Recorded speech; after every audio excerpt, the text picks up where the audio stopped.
Hello and welcome to today's webinar on navigating MyEvaluations mobile app. This webinar is designed for program administrators, GME administrators, and program directors to give you a high-level view of the mobile app functionality and how to best utilize the mobile application to manage your program.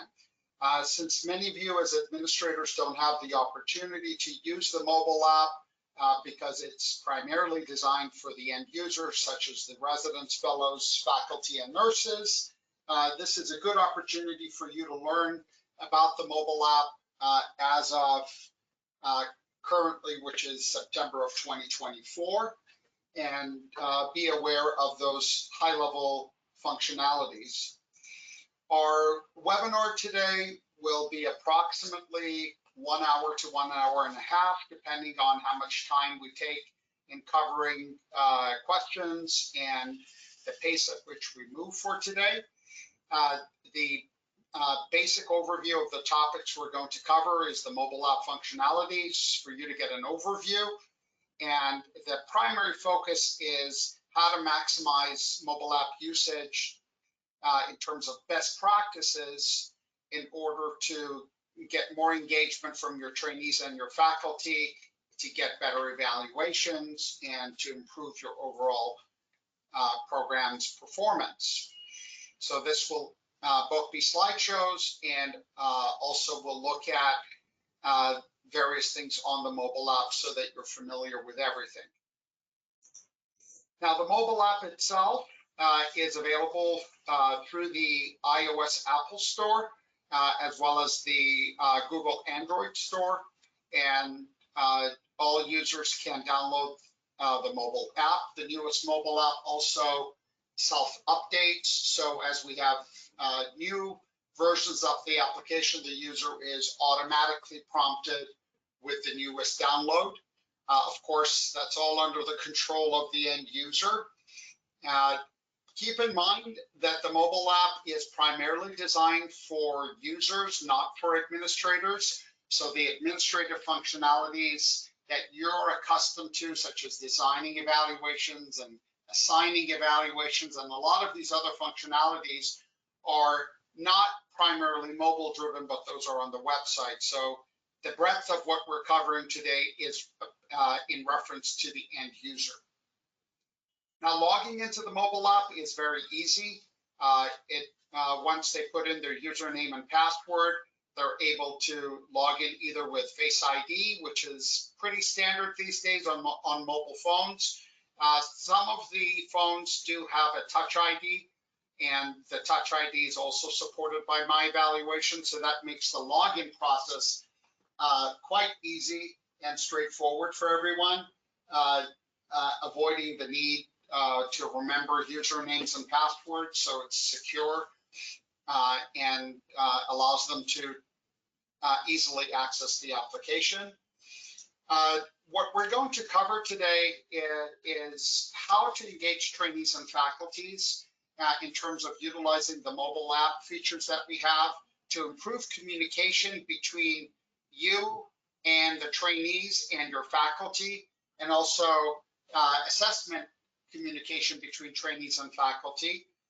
We'll talk about utilizing the quizzes and evaluations and procedure logs on the mobile app, and how to improve trainee participation in self-assessments, whether it's the milestone self-assessments or if we're talking EPA self-assessments, such as those for general surgery. We want to leverage all of the different tools we provide, and we'll talk about those to improve the academic rigor and oversight. Now, the mobile app also provides real-time notifications, so you're able to send department messages for them. And what I mean by notifications, they'll actually get a pop-up message on the screen letting them know a particular message was submitted by the administrator.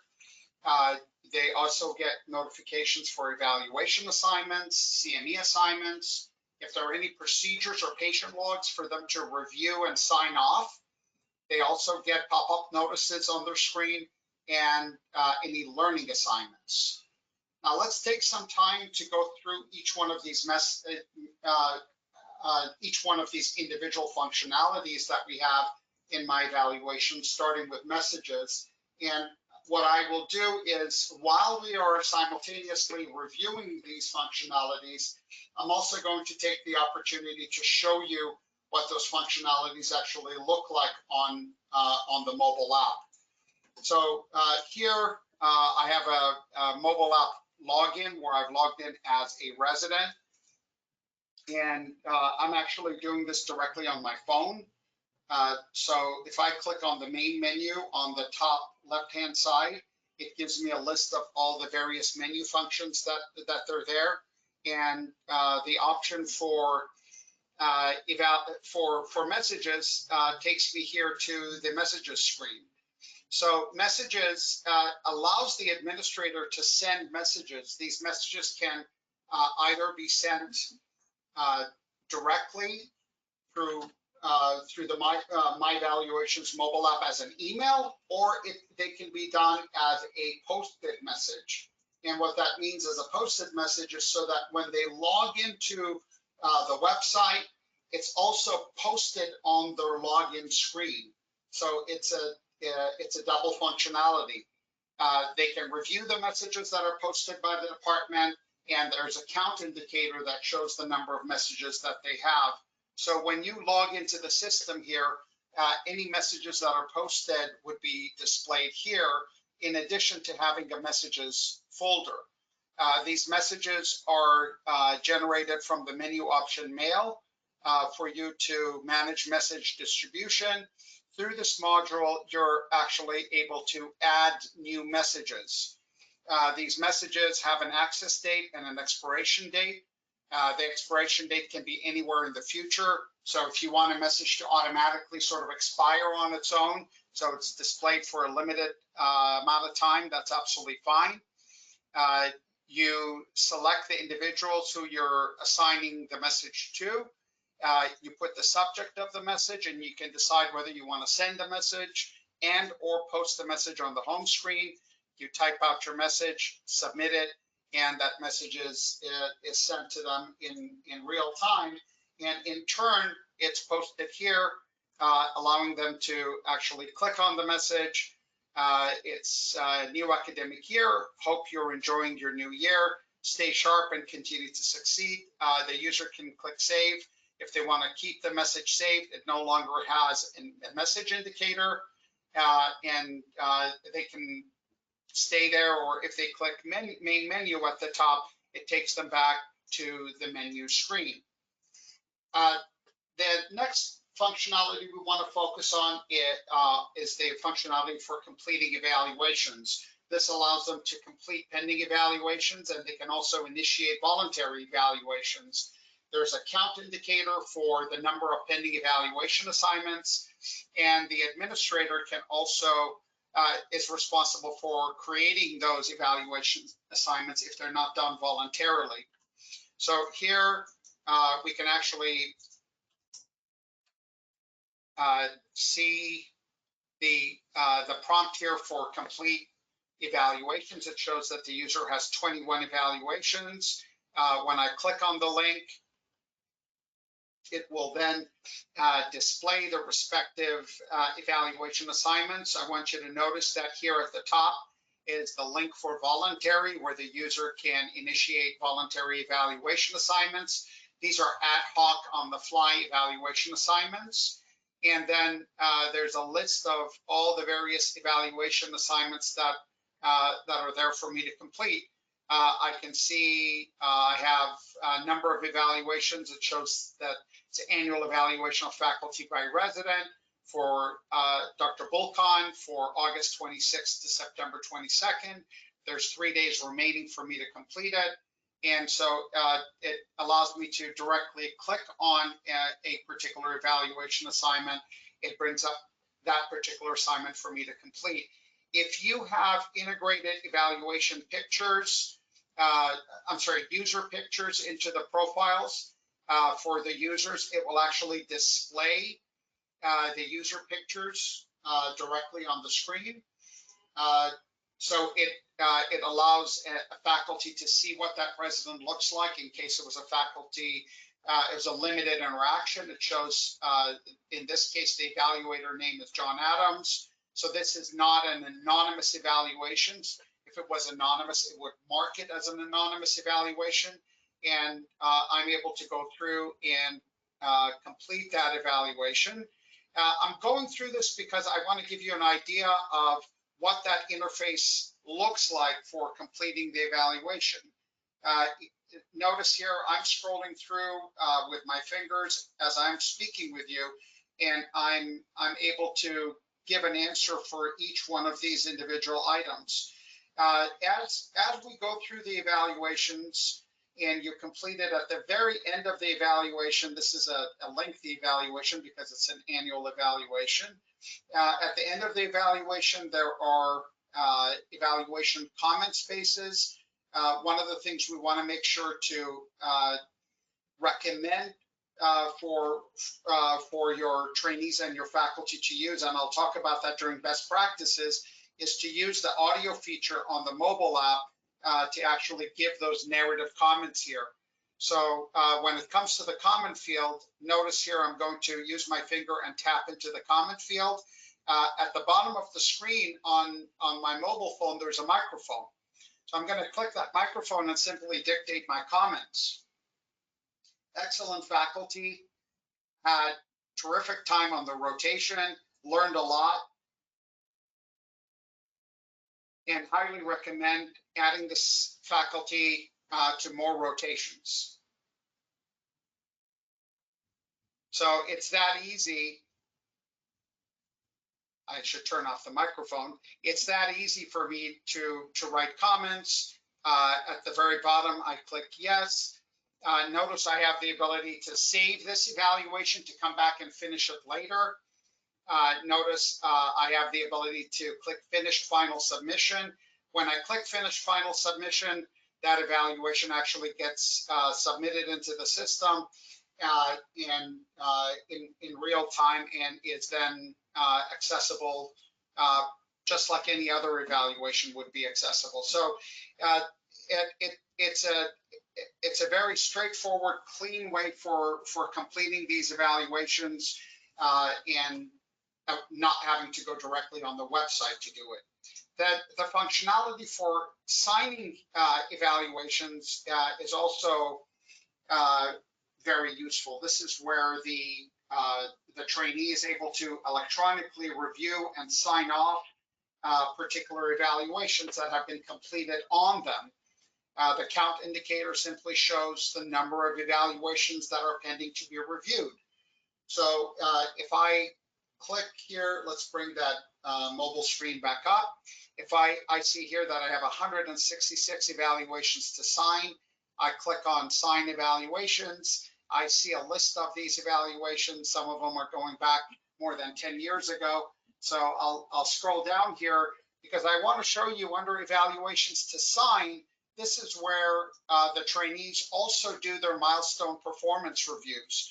So in the milestone review process, after the CCC finishes the milestone review and after the program director has the semi-annual meeting with the resident, when this curricular assessment worksheet, the CAW, is marked as finished final submission, the resident actually receives a milestone performance review notification. This one is intentionally colored in yellow to highlight it from the other regular evaluations. This allows the resident to actually go in and review that that assessment that was done on that resident and electronically sign it. So under the webinar that we have for milestones, this is one of the topics that we cover for submitting the CAW, the curricular assessment worksheet for milestone review confirmation by the trainee. This is how it comes to the trainee. So at the same time, I'm going to click one of the regular evaluations. When I click on it, it says, what am I doing here? I'm going to acknowledge it. So in this particular case, This evaluation has been set up with one of the unique functionalities we have in MyEvaluations, which is to require reciprocal evaluations to be completed first. This is an optional functionality. We have documentation on this functionality with warnings for compliance concerns. I recommend you review that to learn more about reciprocal evaluations. But what's happening here is before the resident is able to review this particular evaluation, it's requiring them to complete the evaluation on the faculty first. This way, they're not looking at the evaluation the faculty did on them and then rating that evaluation based on the faculty's feedback, but they're giving an unbiased review. There are some caveats to this type of functionality, and I'll only say that we want to make sure that we go through this functionality carefully before we implement it.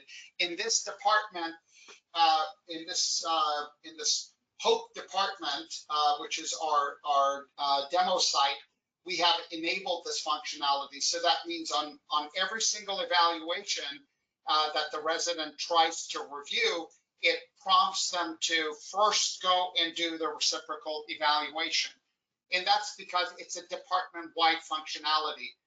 We can disable that functionality. It's not a big deal, and we could disable it. And by disabling that functionality, then reciprocal functionality is no longer there. Otherwise, as long as that functionality is enabled, then they're going to be faced with this particular message. So at this phase, even if I disable it, I'd have to log out and log back in order to demonstrate it. But then the milestone review evaluations, this is the milestone performance review, allows me to look at the entire CAW and all the associated content for the milestone review. So here I can see how I was scored. I can see my individual ratings here. And then at the very bottom, after I've reviewed everything, there's an opportunity for me to also write my own comments, and then to click that yes, I have reviewed my semi-annual performance for this period, and I click I acknowledge review of this milestone here at the very bottom, and that submits my milestone review. So it's that easy for reviewing milestones and for submitting them into the system. The next functionality is CME evaluations, completing CME evaluations and accessing the library of durable CME events. The count indicates the number of CME evaluations that are pending. This functionality is an optional functionality that's not necessarily available to your program unless your institution is subscribing to the service. So if CME events that are scheduled, if I click on the option here for online CME events, it allows me to complete durable CME events, which have quizzes and things like that associated with it. So that's an optional functionality you can utilize for your institution just for tracking CME evaluations. CME evaluations can be implemented both at the department level and at the institutional level. So it allows you to have a faculty affairs for managing CMEs for the entire hospital, while at the same time having department-based CME events as well.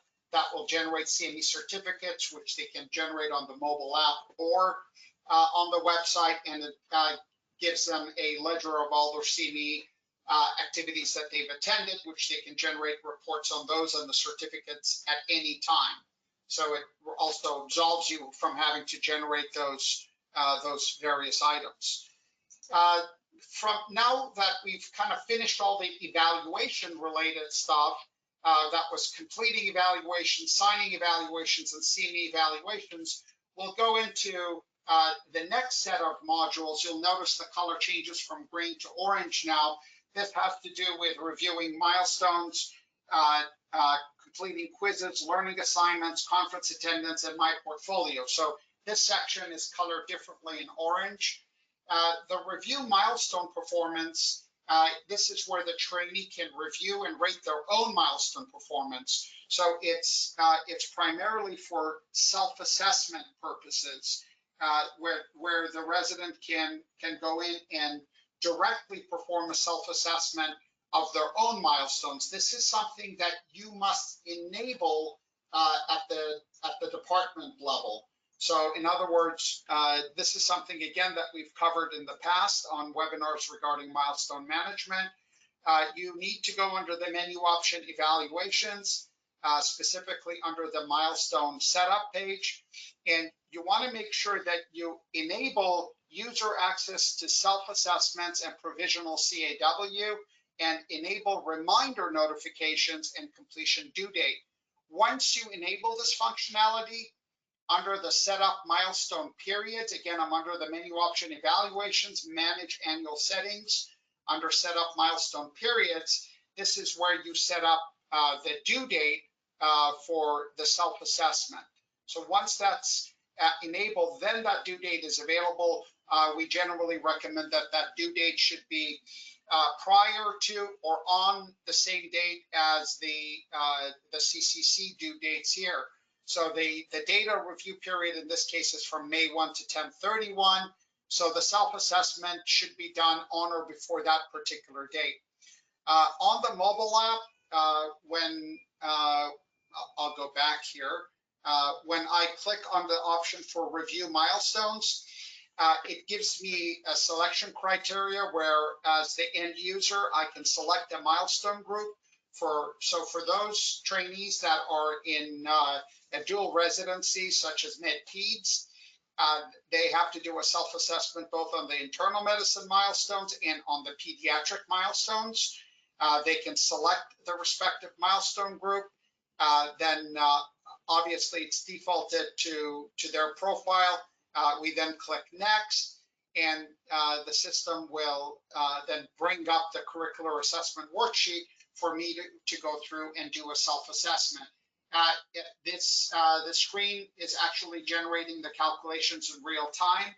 I see a graphical layout of my performance compared to my peers and the other residents. That's in my competencies at the top, and then at the bottom I see my sub-competency performance. And then as I go through, in this case PC1, I'm looking at internal medicine, I can see that the system is provisionally rating me here. I can see that the national average is colored in blue here. I can say, well, I think I'm performing there. I can also change my performance to wherever I think is appropriate. So by going through under each one of the sub-competencies, I also have the ability to write my own user comments as the trainee. Those user comments are in turn displayed on the curricular assessment worksheet when the CCC and the program director go in for review. At the very bottom, I also have an opportunity to provide overall user comments. So as the trainee, I can provide my comments as well. So it's important to know that the residents have a dedicated space for doing these self-assessments directly. The next functionality is completing quizzes. Under complete quizzes, trainees can either complete quizzes that have been assigned to them. These quiz assignments come either automatically based on you having set up quizzes specific to rotations and the system is automatically assigning them, or they can be voluntary quizzes with a count indicator displaying the number of items. So in this case, I see for complete quizzes, the count indicator shows 1. When I click on it, it brings up the one quiz that's there. Under the pending tab, I can click under the completed tab and it will show all the quizzes I've completed. On the top right-hand side, I'm able to click on the plus sign in order to initiate a voluntary quiz. Notice that the voluntary quiz defaults to today's date. It has a passing baseline. This passing baseline is set up when you're actually designing the quiz. And then the list of quizzes that are available to me as the trainee are those quizzes that you have marked as voluntary. So only those voluntary quizzes are available to me.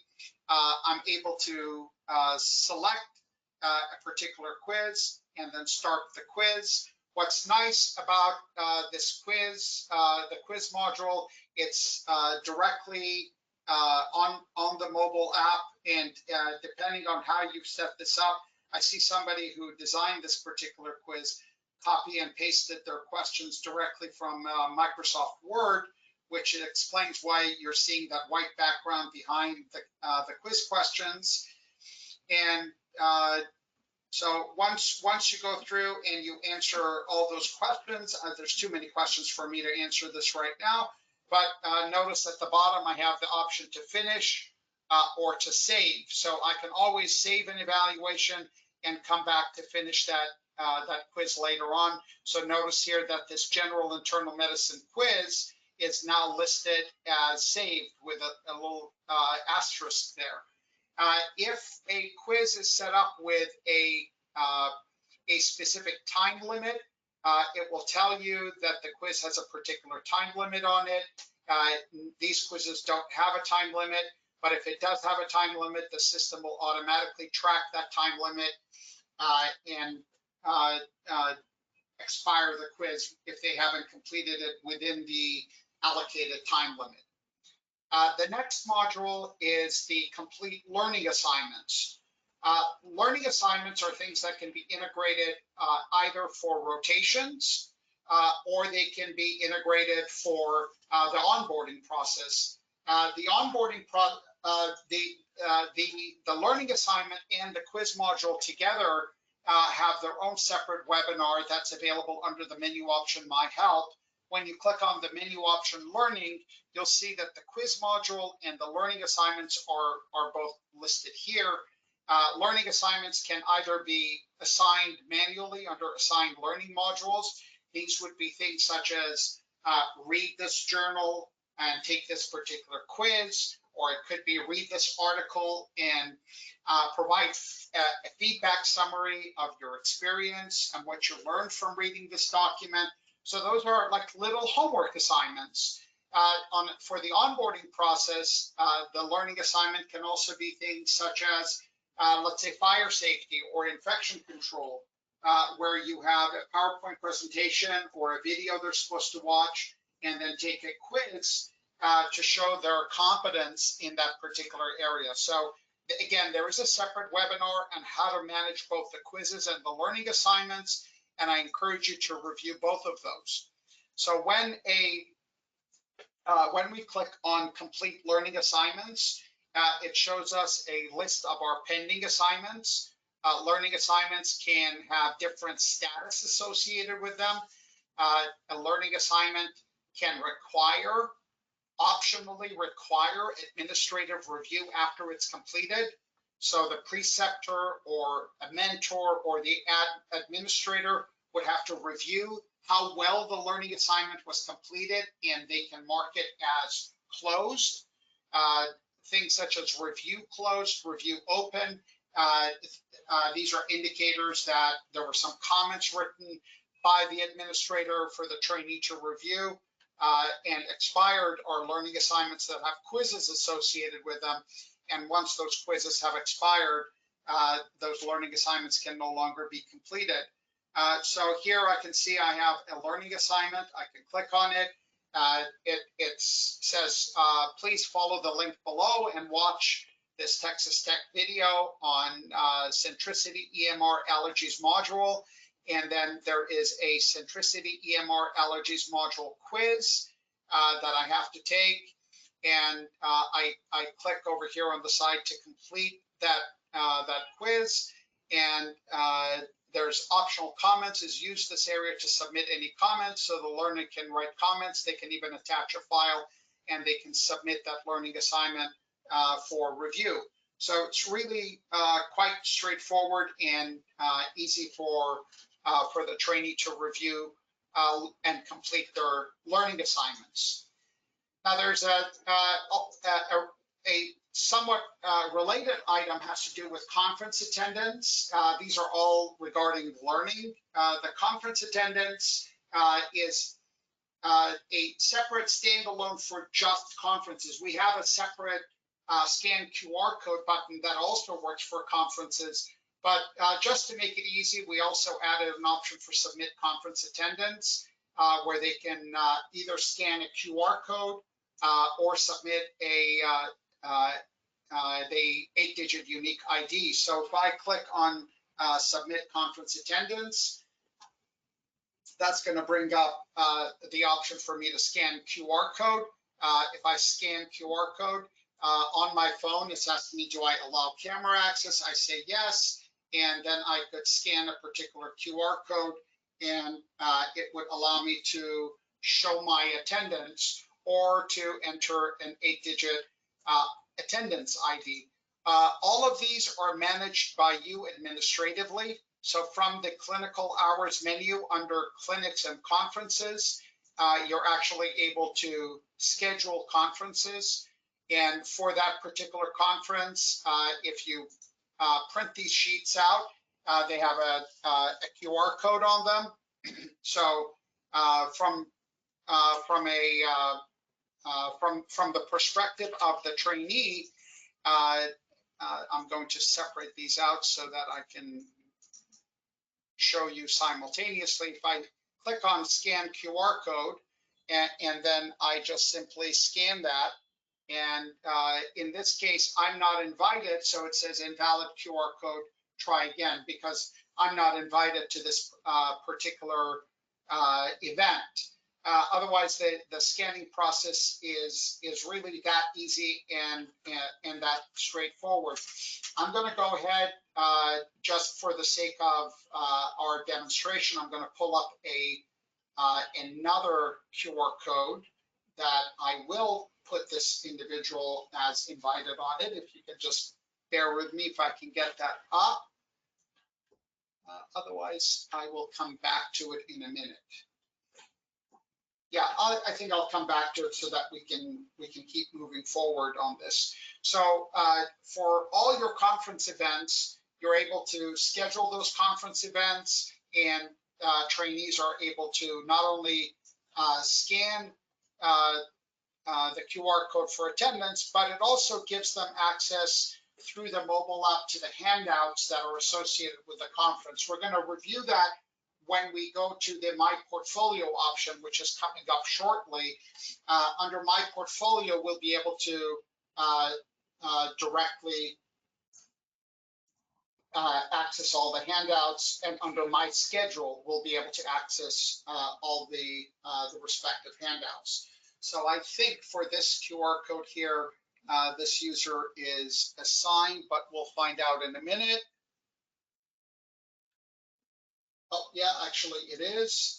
So when I scan the QR code, in this case, this particular event is for September 24th. Notice here, the conference is scheduled for September 24th at 2 p.m. And it says, well, my check-in is too early. Try back in 5 days and 2 hours and 54 minutes. So for this particular conference, it was set up as requiring check-in and check-out. So this is actually a good demonstration for you to see how that process actually works. So it doesn't allow the trainee to log into a conference too early. That makes it better in terms of compliance management on your side, to make sure that they're not checking into conferences before the conferences actually start. Again, that's just simply a functionality that you have in terms of when you're scheduling those conferences. I'm going to click on edit for that conference just to demonstrate to you when I'm scheduling that conference. I have the options here to set in check-in and check-out settings. So when I set those up, it doesn't let me check into a conference any earlier than 30 minutes before the conference start time. If I don't have this functionality, the resident essentially can show up whenever they want to and attend a conference. So it's really useful in making sure that we don't have that kind of problem, and we don't have trainees logging into a conference when they shouldn't be logging into a conference.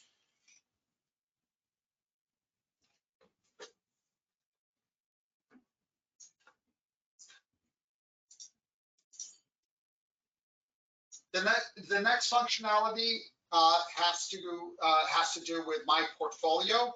Under the My Portfolio module, they have the ability to access both scholarly activities and policies and procedures. So under scholarly activities, this gives them direct access to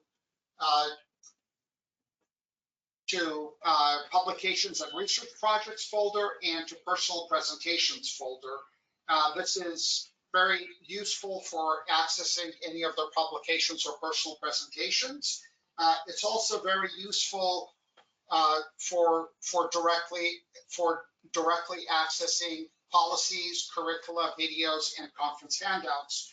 Those policy items have to do with institutional policies or departmental policies. These are things that you can actually upload into the system, and the trainees can access directly through their mobile app. And again, that's inclusive of anything that has to do with departmental policies, not just limited to institutional policies. So here, when I click on My Portfolio, again, I'll take a step back. Under My Portfolio, I have scholarly activities. If I go to my policies documentation, I see here that I have alert management and fatigue mitigation I can download, and another document. So I'm able to click on those documents, and it actually pulls up the details of that document, so I can review those documents directly on my mobile phone without having to go elsewhere. Additionally, I have access to curricula. So all the curricula that you upload into the system for each rotation is available to me. When we look at the My Schedule, we'll see that under My Schedule, we also have access to the same functionality, where for each rotation, I'm able to see individual curricula items. So here under cardiology, I can see that there are 3 documents available for me: rotation description, and a couple of CEM documents. So I'm able to go through and look at all these documents and have direct access. Notice that also conference handouts are available to me through here as well as videos. Again, those conference handouts will be on My Schedule. So when we go look at My Schedule, you'll see that. I just want you to be aware that there are 2 places where they can access all these documents that you have uploaded into the system, just for ease of use and accessibility. You have access to the same functionality from My Portfolio. So when you log into the system and you go to My Portfolio, the scholarly activities, policies, curricula, and videos are also accessible to you. So here, administratively, you have access to scholarly activities. Of course, the trainees also and faculty have access to scholarly activities. The difference is you as an administrator are able to look up anyone in your department and access their scholarly activities folder, but residents and faculty can only look at their own things. So there's a separate section for policies, curricula, and videos. So here you're able to go under the policy section, and administratively you can actually add new documents into the system. So notice here the user access level is set to department. So when you browse and upload a policy document, the document will be visible to all users in your department. If you're doing this from the GME office, then you want to set the access level to institution, and institution will then make that document available to everyone within the institution. So think of department as a smaller cubbyhole, and institution applies to all the departments that are associated with the GME. So again, use the My Portfolio as a really nice way for you to be able to disseminate documents across the board. Now, I mentioned previously when we looked at conference attendance that there was a conference attendance option, but there is additionally a scan QR code option. It's just a general scan QR code option that lets you scan all the QR codes that we provide within the system, whether they're scanning a QR code for conference attendance or for voluntary evaluations or for clinical hours. So these are our functionalities we have in the system. So I already showed you with QR codes for conferences. You should be aware that you can also do QR codes for evaluations. So when you go under the menu option evaluations, you look at edit evaluations, you'll see a list of all your various evaluations. Notice there is a column here that says QR. So as an example, let's say we have a clinic evaluation, and here we have it called clinical evaluation version 2. If you look across, the QR code is available. And the reason that QR code is available is because this evaluation is listed as voluntary. If the evaluation is listed as non-voluntary, then the QR is not available. The nice thing about this is, imagine you create an evaluation for a clinic. And at the end of the clinic, you want the faculty to do an evaluation, or at the end of a shift in the ER, you want the faculty to do an evaluation on the resident. When you click on QR, it gives you a printout. You can print this sheet out and post it in the clinic. It's not for a given day. This will remain in effect for as long as that evaluation is available for voluntary. And this particular evaluation is clinical evaluation version 2. It says trigger a voluntary evaluation. This is specifically for accessible to attendings, it tells you. So a faculty can simply use the mobile app, scan this QR code, and then the system will ask them what's the name of the resident that they're evaluating. So it's a really easy way for you to be able to generate evaluation assignments without having to actually assign them. The idea here is at the end of a clinic encounter, we want the faculty to provide feedback. And this goes back to an earlier webinar we did on improving your clinical rotation assessments, where we discussed creating evaluations that have narratives only with 1 to 3 questions at the most, and allowing the faculty to utilize the mobile app to scan that QR code, and then to use the dictation functionality to dictate their narratives. That way they don't have to type, and it's not score-based, and it gives you very enriched information. In addition to QR codes for evaluations, we also have QR codes for clinical hours. So if we go under the clinical hours, and we go under clinical hour settings, and we look under manage activity types. So for example, if I go to patient care activity types, here for patient care outpatient, I can generate a QR code. Well, what's this QR code? I can take this QR code and place it at the entrance of the clinic.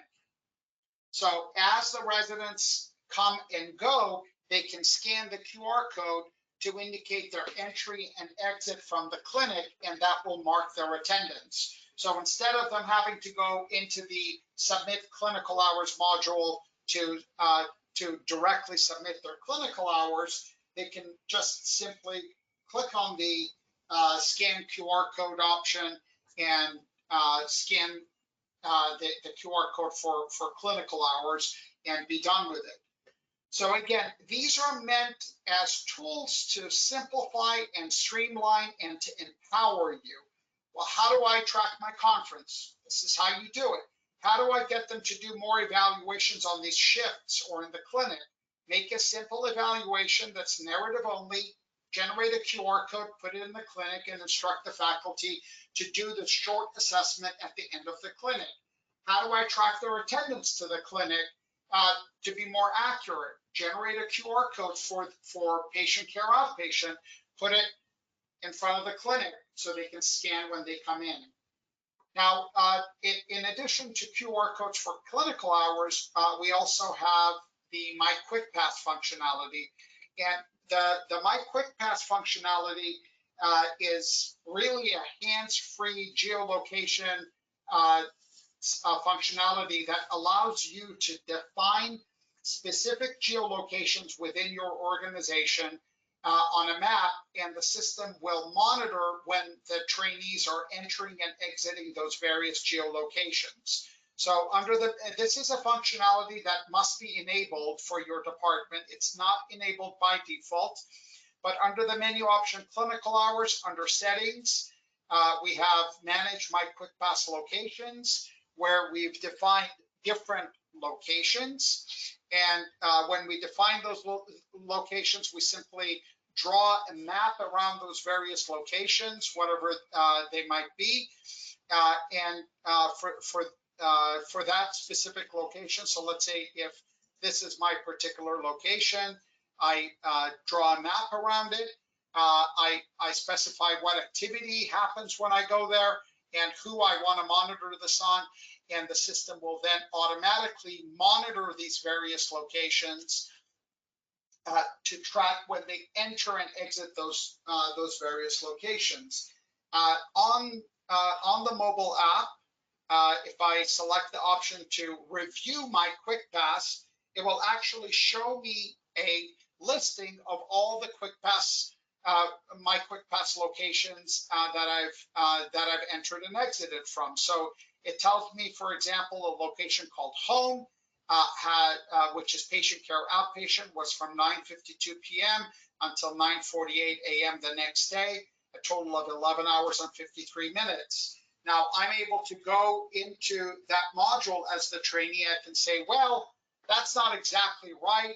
I actually left a couple minutes earlier, and I'm able to make adjustments to that, and I'm able to save those adjustments into the system. The system will still track what the original recorded time was, and it will show that I have made adjustments. These hours are then in turn directly saved into the clinical hours module. So it becomes a hands-free clinical hour submission process that doesn't require me as the resident to have to go in and manually submit those clinical hours. Well, of course, the corollary to that is the next functionality, which is to submit clinical hours. And under submit clinical hours, the system actually provides me with a direct screen for me to submit my actual hours and to address my violations. So here under submit clinical hours, the system is going to show, in this case, it's showing hours from your hours you previously confirmed. So it shows that I had confirmed those hours. Now notice what I'm going to do is I'm just going to tap this patient care inpatient here. There's a little hand comes up. I can click on the pencil over here if I want to adjust the activity type that's associated here. I can click on delete to delete it. I can also click on this configuration wheel here, and I can manually adjust those times if I want to.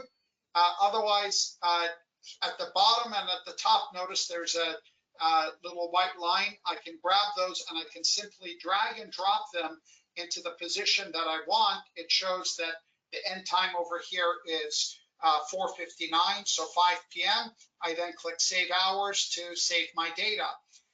If there is a direct violation, so let's say I actually increase the number of hours here, and I say that I've worked for significantly more hours, I can, let's see if I can trigger a violation on here. If not, maybe if I move it.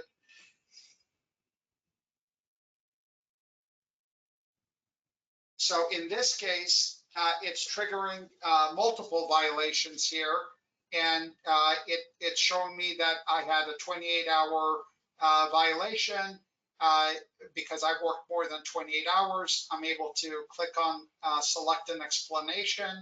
I can select that explanation. I can also go into the field here and provide a narrative. I'm going to click on the microphone down here.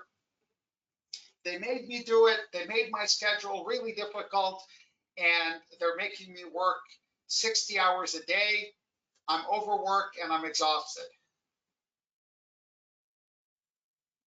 And I'm able to submit that. Now, in this case, I've created multiple violations, so the system is just simply prompting me to address those multiple violations. So the submit clinical hours is just a straightforward way for me to be able to submit my clinical hours directly. Now, if I am it's important that you realize that that all the format of all the various activity types that are available and whether I'm able to submit clinical hours into the future or not, all of this is controlled by you as the administrator.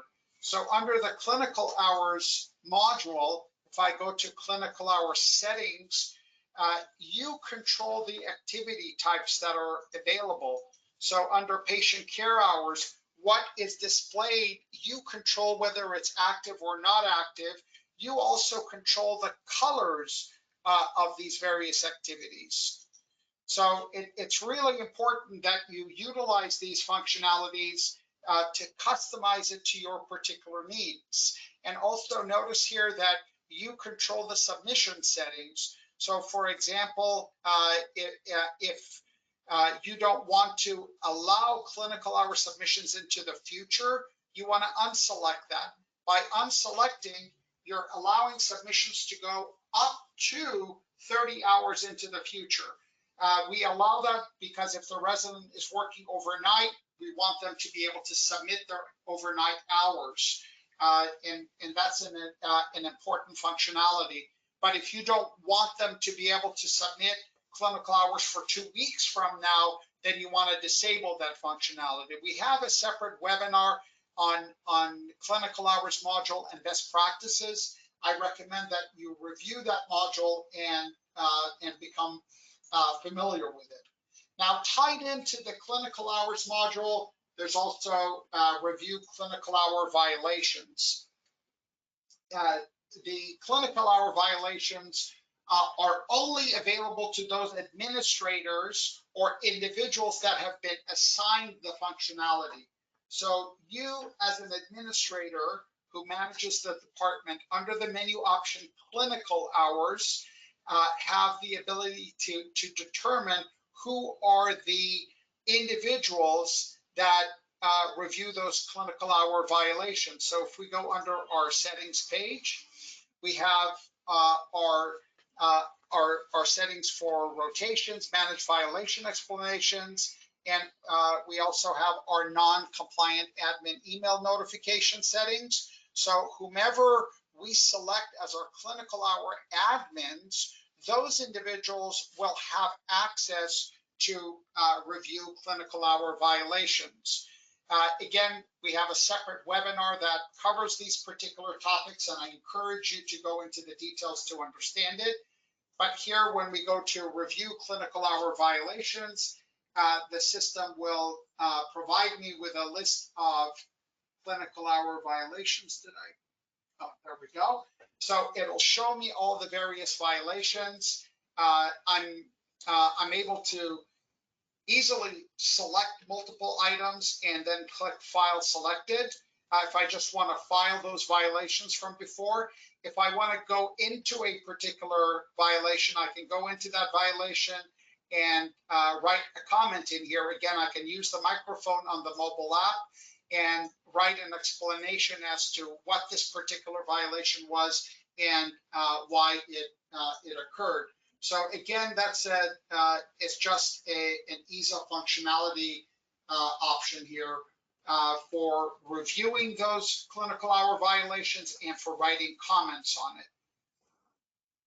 The next module is My Schedule.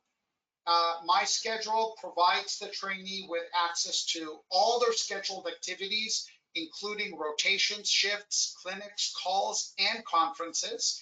And it also gives them direct access to conference handouts and to the associated curricula that you've uploaded for rotations or shifts or clinics or calls.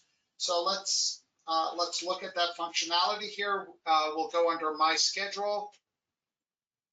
We have currently showing that I'm on urology rotation for this particular week. I'm able to, on the right-hand side, I can click on the purple icon to take me directly to submit my clinical hours, or I can click on the little blue icon in order to access the specific curricula for this rotation. This rotation only has quiz curricula associated with it. It doesn't have a particular handout associated with it. And if there was a particular handout, then it would be available for me to review. If there are any specific conference handouts, those conference handouts would also be available to me for review directly through My Schedule. So in the case of the journal club here, we can see that this is where I would do my conference attendance, and the blue icon is where I would access any respective handouts. So this tells you as an administrator, use the conference tracking module and use the scheduling module to schedule all your activities. They'll show up on the schedule. Make sure you attach conference handouts because they can access it directly on the mobile phone, and make sure that you upload your rotation requirements because they can access that directly on the mobile phone as well. The last few functionalities on here for us to review have to do with submitting and reviewing procedures.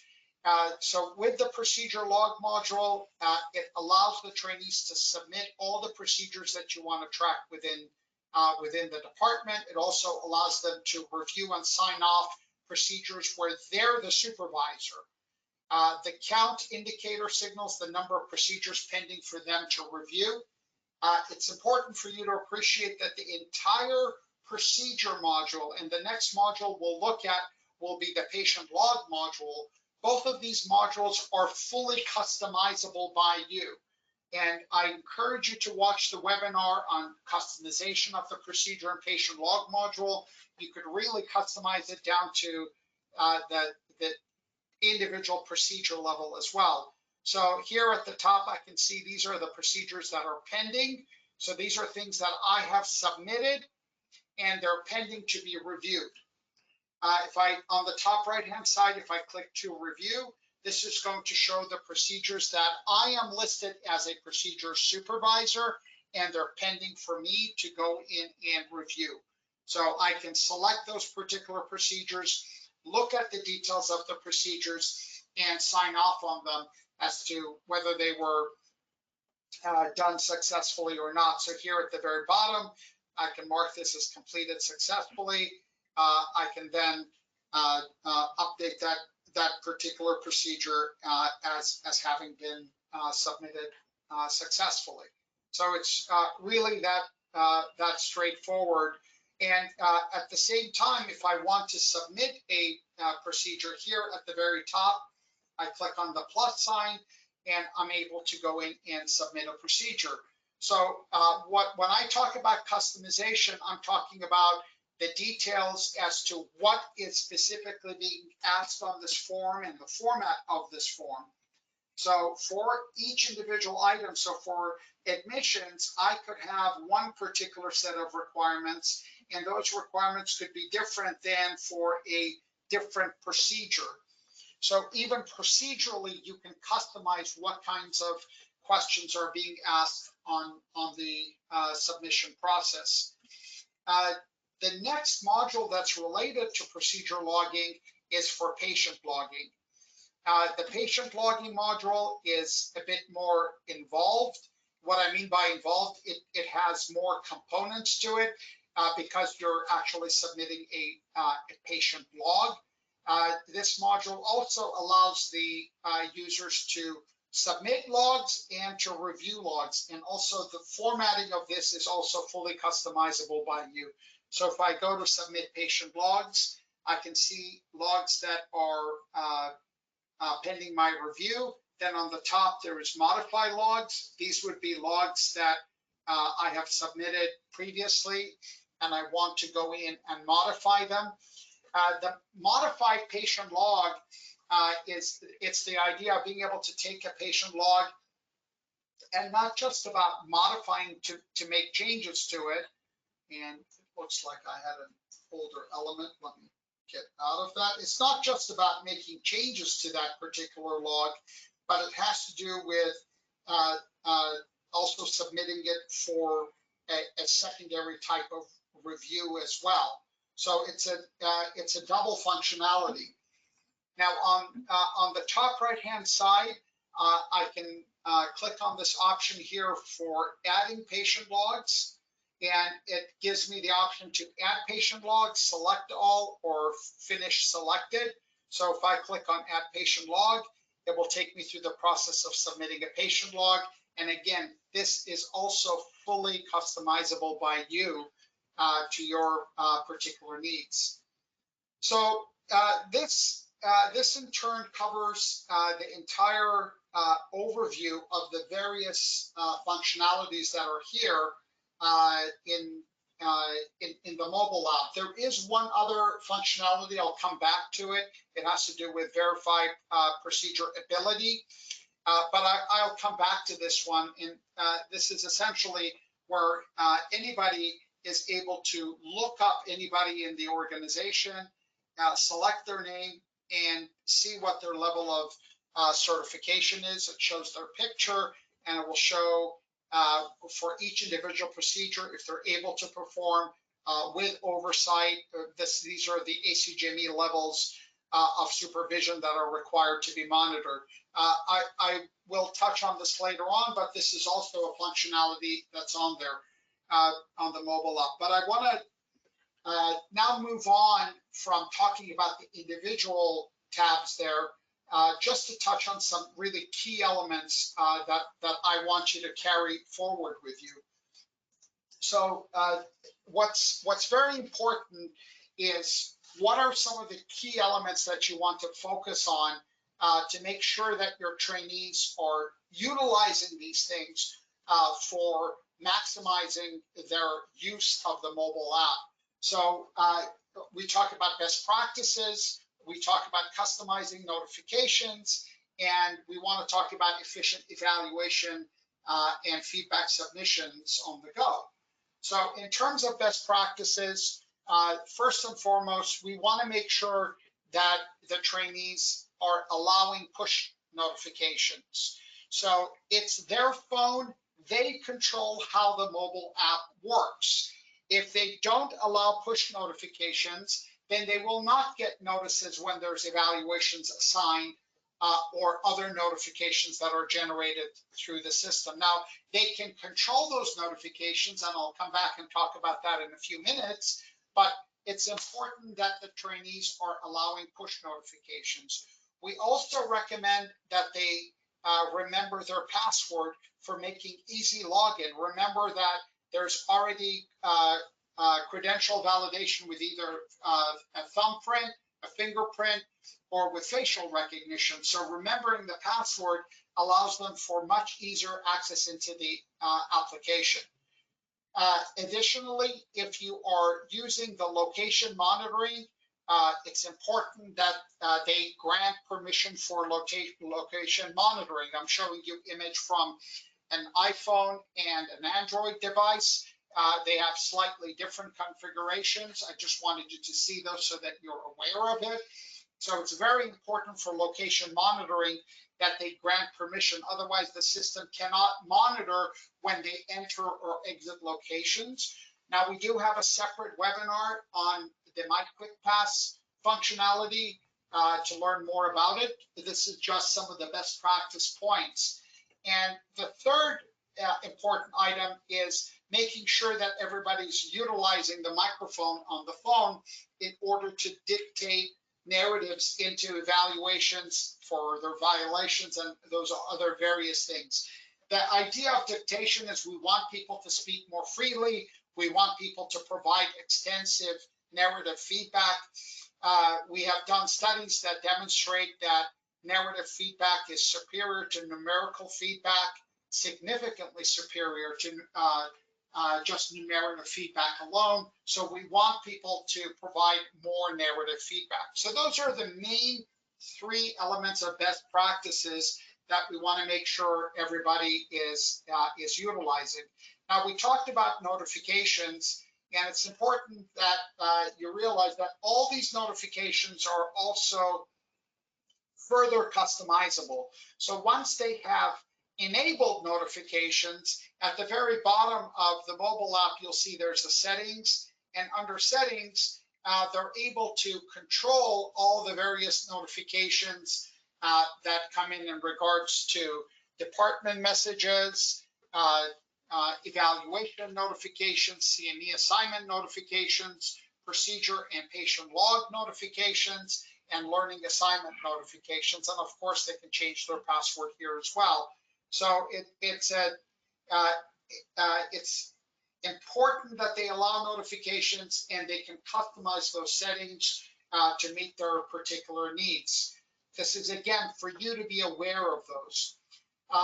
So overall, what the mobile app is providing is a real-time accessibility that we want your programs to utilize to get more evaluations done and to get more feedback in real time, to make sure that all the assessments are done in a timely manner by utilizing these mobile features. So for example, if we're looking at self-assessments, a resident can log in with one click, go to complete evaluations, second click on voluntary.